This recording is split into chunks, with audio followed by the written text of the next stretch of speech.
How are we doing, guys? And welcome back to All Leeds TV. Good morning to all of you. It's not a great start to the morning, to be honest, because there's two bits of transfer news, hence the title of this video. We've got some news from The Athletic, the tier one of sources, unfortunately, on Kalvin Phillips and Raphinha and their futures at Leeds United. So, Kalvin Phillips, listen, it's not...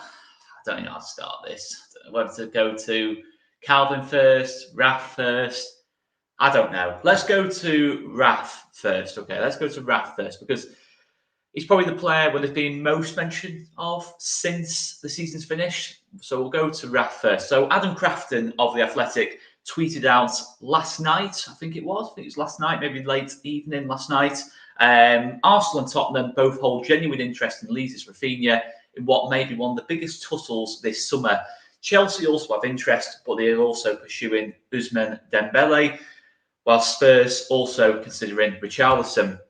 Further to that was Barcelona's hopes of Raphinha appear to be dwindling amid financial turmoil. They were his top choice, but they have huge financial obligations to unravel. So it's interesting. It is interesting in that kind of sense. Obviously, Barcelona, it looks like the most likely team to put that bid in.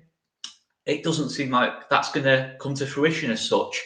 Of course, Barcelona at this moment in time, it is key to point out, are potentially going to sell a couple of players. Obviously, Frenkie de Jong is being linked to a certain other club in the Premier League.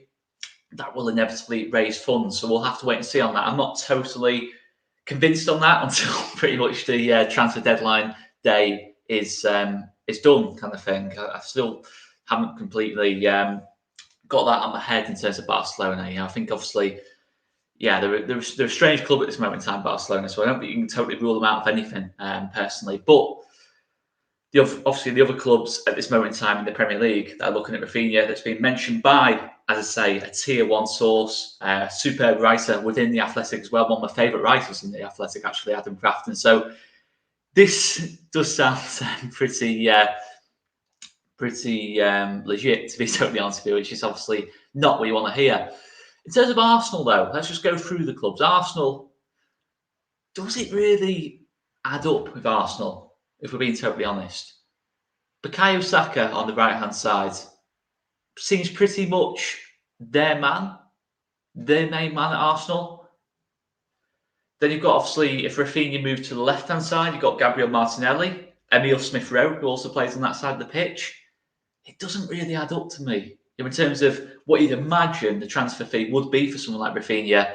For Arsenal at this moment in time, you look at their whole squad, that one doesn't quite add up to me. There's also the Europa League factor. So reading through it, I've not just gone from the Leeds angle of this. I've looked at the Arsenal fans' point of views as well on Twitter. Again, Arsenal fans, we know, can be quite over the top, and that's to say the least. But looking through general Arsenal perspective on this, they feel that Raphinha will be more of a rotation option at Arsenal for Bukayo Saka, for Martinelli, or maybe he might start on the left wing from time to time. But maybe this is me with my Leeds hat on. Does that make sense for Raphinha? 6 months before a World Cup to be a rotation option for a team that's not even in the Champions League, by the way, that's in the Europa League. Does that make total sense? No, it doesn't. It just doesn't make sense to me that, in terms of being a rotation option for someone who's a very much an up-and-coming player on that right-hand side for Bukayo Saka, and the potential of playing out of position on the left-hand side, is that really going to get the best out of Raphinha? Is that in Raphinha's best interest? For me personally, no, I don't believe it is. To be a rotation option for a Europa League side, I don't know. That one for me doesn't personally add up. I'm not doubting, what's been said in The Athletic, but again, it just doesn't add up from a Raphinha perspective. It adds up for Arsenal, in terms of, because we all know how good Raphinha is, but it just doesn't add up for me, that one. Tottenham makes more sense in terms of, unfortunately, could I see that potentially being a situation? Obviously, you look at Kane and Son, the doubt on Tottenham's front three is probably that right-hand side. Obviously, Kulusevski's made a really strong start. But in terms of depth, looking at the Tottenham perspective, I spoke to Matt Hayes about this, in terms of his views on it. And he's kind of saying that Raphinha, again, would be a bit more of a rotation option. Probably would be the starting right-hand-sided player. over Kulusevski, but he wouldn't be starting every single game like he does for Leeds. But being for a Champions League club, working under a proven manager in Antonio Conte, yeah, I probably could see that one a little bit more. But the Arsenal one, I can't really visualise that one at all. The Chelsea one, again, looking from the Barcelona perspective on it, it looks like they're going to get Ousmane Dembele. So I think if they get Ousmane Dembele, I personally can't see the Raphinha situation coming to fruition. So it feels to me, out of those three, again, this is just kind of gut instinct, I feel like Tottenham would be the most likely. But we've got to remember Tottenham are spending lots of money. That's not a hot take. They are spending lots of money at this moment in time, Tottenham, in terms of who they've already brought in. Obviously, Yves Bissouma is set to sign as well. So, yeah, it's an interesting one in that kind of sense. Obviously, Barcelona, it looks like are out of it for this moment in time, which I think can only be good for us. But I'm not totally getting carried away on that just yet. But yeah, there is a lot of interest. As we kind of predicted all summer, really, in Raphinha. We didn't think it'd just be one club, a player of that quality, a player who plays in a very... What you've got to remember about Raphinha as well is that he's playing in a position there where there's not a lot of depth of quality in terms of right-sided players with a good left foot who can cut in and score goals from the right-hand side. Obviously, Mo Salah, Mahrez, Bukayo Saka. I'm kind of struggling after that, though. You know, if you go on the other side of the pitch, left-sided players, right-footed and cut in on the right foot and score goals from the left, you've got a much, much bigger, wider quality depth of options on that side of the pitch. So that's something that's key to remember as well. So, yeah, that's obviously the Raphinha side of things. It looks like Arsenal, Tottenham, Chelsea. It looks like, unfortunately, a Premier League move, if Raphinha is to leave Leeds, does feel the most likely at this moment in time, according to The Athletic. Again, things can change very, very quickly, but that would be gutting. To be honest here, it would be gutting. Yeah, I think my personal stance on it has been, if Raphinha was to leave Leeds United, please make it a club, not in the Premier League, because you don't want him playing against you. You don't want him having a connection to another fan base in England. I don't want that personally. I think obviously if I had a choice, it would be Barcelona or PSG if Raphinha was to leave. But obviously we don't want Raphinha to leave, and I hope that we do stand firm on that. We do.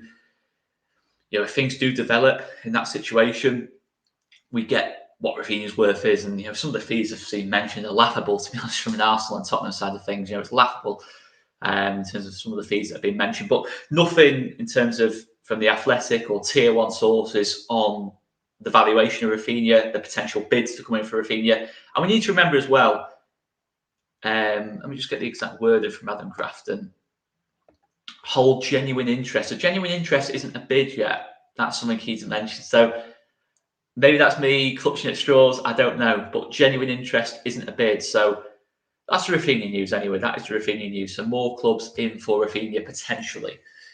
So let's go on to Calvin, because it's all good news this morning. It's all good news.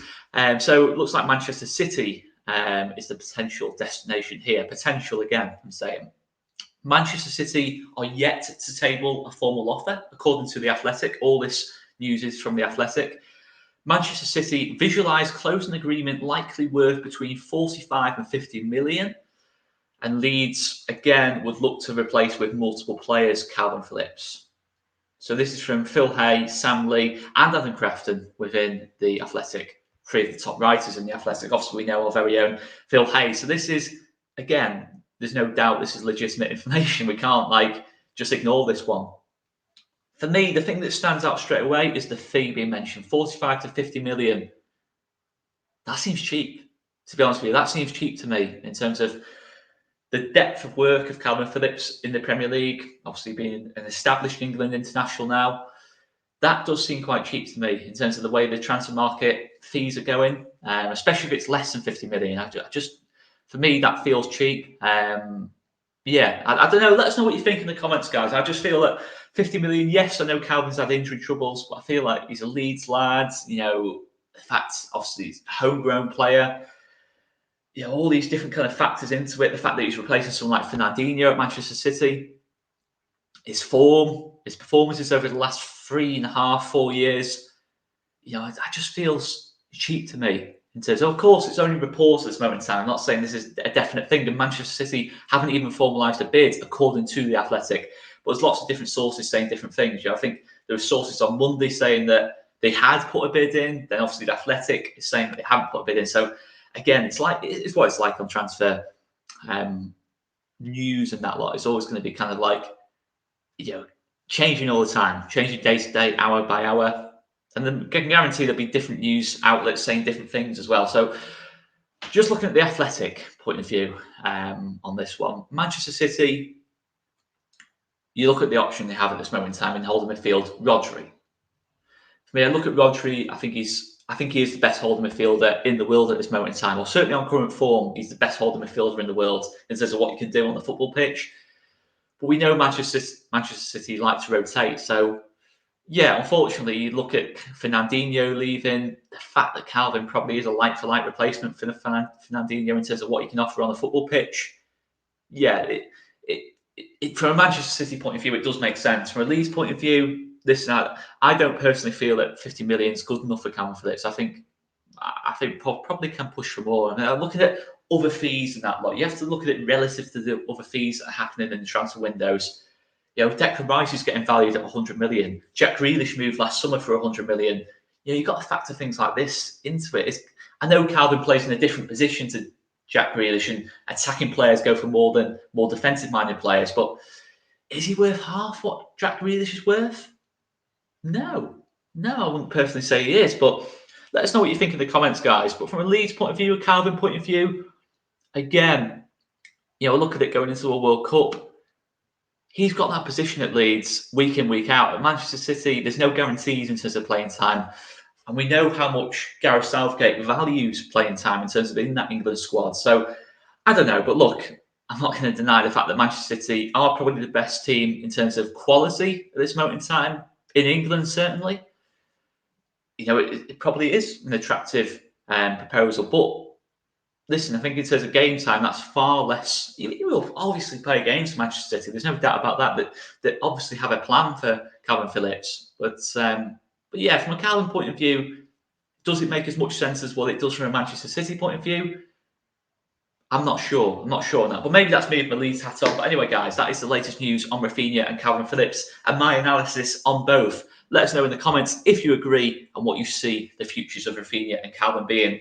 For me, if we just keep it to one of the two leaving, I'd probably take that at this moment in time. I'd probably take that. I don't want either to leave, by the way. But if you offered me an option of just one of them leaving, and then we call it quits for this transfer window, in terms of losing players, I'd take that all day long. To be honest, I would take that all day long. But that's the nature of being in the Premier League and having quality players. There's always going to be interest, isn't there? So that is my point of view on it, guys. That is the latest news from a Tier 1 source in the Athletic.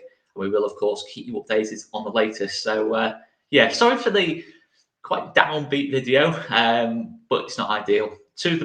Well, for me, Leeds' two best players potentially attracting summer interest is not a great way to start the morning. But anyway, guys, I'm going to leave it there. I've been Oscar Marriott, and this has been All Leeds TV. Thanks very much for watching, guys. Hit that subscribe button if you haven't done already, and the like button too. And we will see you later, guys. See you later.